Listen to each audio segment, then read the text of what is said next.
Monsieur Faure Adema Yassingbe, le chef d'État togolais. Ah oui, vous savez que c'est un dictateur. Depuis combien d'années maintenant il est à la tête de cet État-là? Depuis 2005, c'est ça, si je ne m'abuse pas, si je ne me trompe pas. D'abord, avant lui, c'était son papa qui était là. Si je ne me trompe pas aussi. Et petit à petit, le gars s'est installé à la tête de l'État avec une politique basée sur la répression. On ne veut pas entendre les acteurs politiques. Il faut les museler. On ne veut pas de contestation. On ne veut pas de manifestation. Comme l'a dénoncé la fois dernière M. Mohamed Sagna, ex-Guy Marius Sagna, au Parlement de la CEDEAO. On n'est pas là ce matin.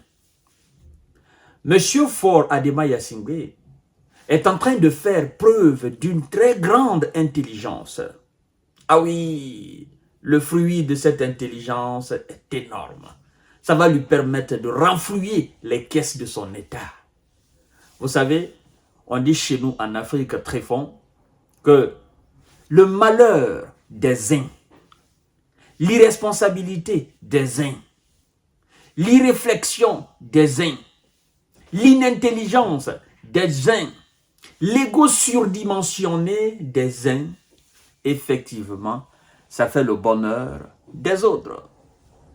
Oui, l'ego surdimensionné, le fait de bomber le torche, l'orgueil démesuré de Patrice Talon est en train de faire la belle sauce de Monsieur Faure Adema Yassingbe. Vous savez, les pays de l'AES ne sont pas des pays qui font face à la mer. Il n'y a pas de mer au Mali. Il y a des fleuves. Il n'y a pas de mer au Burkina. Il y a des fleuves. Il n'y a pas de mer au Niger. Il y a des fleuves. Et vous savez que tous ces États de la confédération de l'AES, naturellement, font des achats à l'extérieur de la confédération.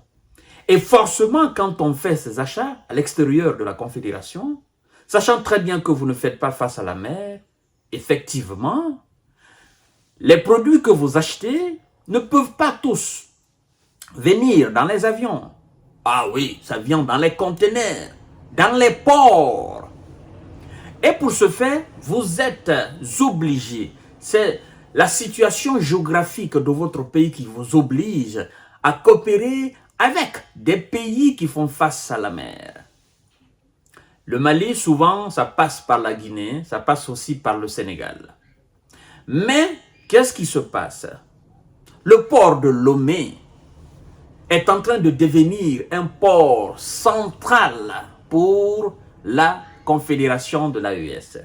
Et d'ailleurs, les autorités togolaises ont créé un système de transport. Comment? Avec la Confédération, afin d'assurer efficacement, fiablement, naturellement aussi, les marchandises. Eh oui.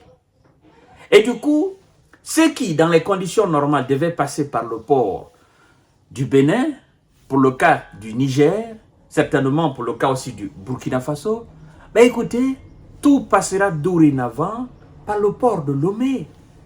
Je vous ai dit, au moment que les va-t-en-guerre de la CEDEAO étaient dans cette bulle d'attaquer le Niger, le Togo en ce moment était en train de faire son petit jeu. J'y vais pas, j'y vais pas, je fais doucement, ce sont mes frères. Bon, on peut pas... Le Togo était dans son jeu, mesdames et messieurs. Et vous savez, les taxes douanières, c'est énormément d'argent pour un seul pays, à plus forte raison pour trois. Mesdames et messieurs et mesdemoiselles, Monsieur Faure Adema Yassingbe, ça, c'est de l'intelligence. C'est vrai, vous êtes un dictateur, cela n'enlève en rien au fait que vous ne voulez pas partager l'exécutif dans ce pays, vous ne voulez pas passer la main à quelqu'un d'autre, vous voulez rester à la tête de cet État jusqu'à, évidemment, votre mort naturelle. On le sait pertinemment, vous êtes un dictateur. Mais cela aussi n'enlève à rien au fait que vous êtes en train de créer un système qui va permettre à votre pays, effectivement, d'avoir de l'argent. Et qui est-ce qui est en train de se mordre les doigts ou qui va se mordre les doigts davantage? C'est M. Patrice Talon qui a pensé que le seul canal pour le Niger, c'était le Bénin. Mais c'est là il se trompe. C'est pourquoi je dis, Patrice Talon, tu feras mieux, réellement tu feras mieux de trouver une solution rapide avec le Niger afin que le pétrole continue à couler dans ce tuyau. Et ça va te permettre d'avoir de l'argent. Au cas contraire, tu vas perdre. Parce que le Niger est en train d'étudier comment il faut aussi raccorder, n'est-ce pas, ou comment il faut construire aussi un autre pipeline afin de raccorder cela au pipeline qui lie le Tchad et le Cameroun. Et si cela est fait, ben, le Niger sort nul dans l'affaire. Et l'argent passe par le Tchad, l'argent passe par le Cameroun. Vous comprenez? Même si cette distance, elle est longue, même si beaucoup d'experts sont en train de se poser la question, à savoir, est-ce que le Niger a la capacité? Naturellement, le Niger a la capacité. C'est le pétrole. Le monde a besoin du pétrole. Le Niger ne manquera pas de trouver un financeur qui va venir effectivement financer ce projet. Et petit à petit, on va rembourser l'investisseur. Au fait, c'est ça, mesdames et messieurs. Mais je souhaite quand même que le Bénin se comprenne avec ce voisin. C'est très important. C'est pour aussi le bon voisinage. Le Togo crée un système de transport commercial unifié avec la Confédération de l'AES. Le projet d'échange entre le port de Lomé, le Mali, le Niger et le Burkina Faso est en bonne voie, ont expliqué deux responsables douaniers du Togo, du Niger. Cela permettra un acheminement des marchandises plus fiable. Oui, le projet entre le port de Lomé et la Confédération des États de l'AES vise à assurer un approvisionnement fiable, naturellement, a déclaré M. Philippe Kokou, directeur des services douaniers du Togo. Ils sont très contents d'ailleurs parce qu'ils savent que c'est une manne financière importantissime. Mesdames et messieurs, en temps de crise, parfois il faut faire preuve d'intelligence afin de profiter de chaque situation. Il dit, je cite, « Nous avons commencé à mettre en œuvre cette unification avec le Burkina Faso et le Mali. Ce travail sera complété avec tous les pays de la Confédération dans les prochaines semaines. Les prochaines semaines, la semaine qui vient demain là. Ah oui. Et ça, Patrice Talon, il est assis dans son fauteuil présidentiel. Il dit, mais qu'est-ce que j'ai pas compris dans cette affaire?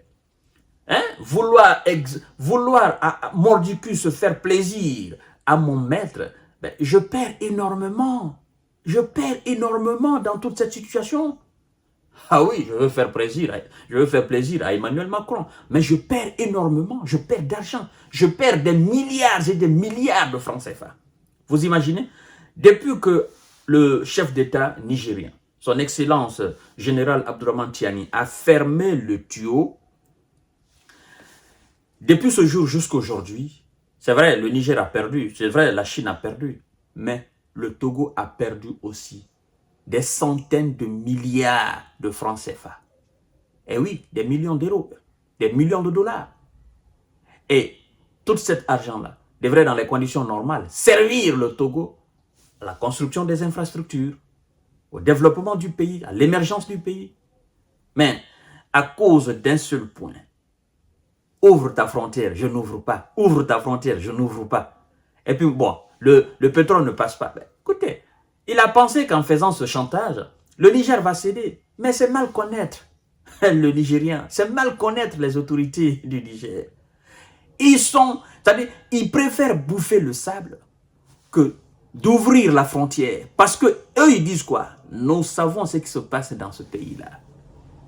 Alors, s'ils veulent, ils acceptent le transport du pétrole, on laisse notre frontière fermée, ou au pire des cas, mesdames et messieurs, le Togo nous offre une véritable garantie de sécurité.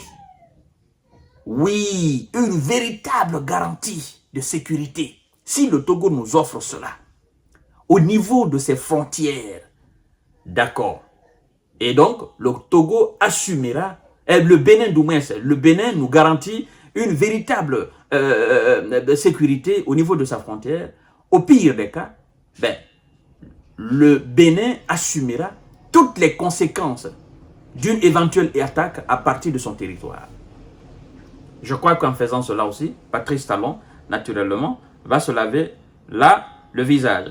Et dit, je cite, « Nous avons commencé à mettre en œuvre cette unification avec le Burkina Faso, le Mali. Ce travail sera complété avec tous les pays de la Confédération dans les prochaines semaines. Ces mesures ont été prises après divers problèmes d'acheminement, précise M. Ouban Daouki, directeur général des douanes du Niger. De nombreux conteneurs et marchandises ont quitté le port de Lomé puis ont disparu, ce qui a créé la nécessité d'assurer un approvisionnement fiable, a-t-il noté. Bravo Togo pour cela. Même si je ne partage pas forcément les idées de votre chef d'État, dictateur, qui refuse de partager le pouvoir, mais ces actions-là permettent quand même de renflouer les caisses de l'État. Et ça, c'est très important.